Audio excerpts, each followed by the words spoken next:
Yeah, and it can be a recipe for disaster. We've seen in Asia what culture can do when you have warring tribes. We've seen in Africa what this can do.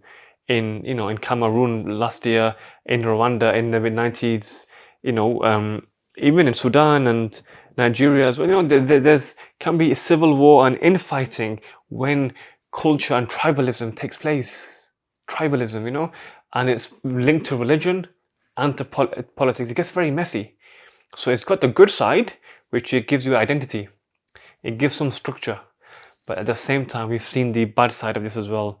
And we saw it in Europe in the Bosnians in genocide, Normally that is what it's going to result to. It's genocide, and the problem is you sit them down later and you ask them what really happened, they cannot pin it out.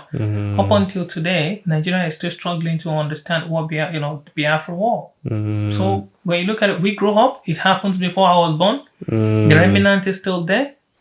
People still crying about it. They try as much as possible to change the narration, but at the same time, those who felt it differently. The North felt differently. The West felt differently. The East also felt the particular war differently. So that's what happened when you introduce tribalism into governance. You introduce religion into governance. We're just fighting senseless war.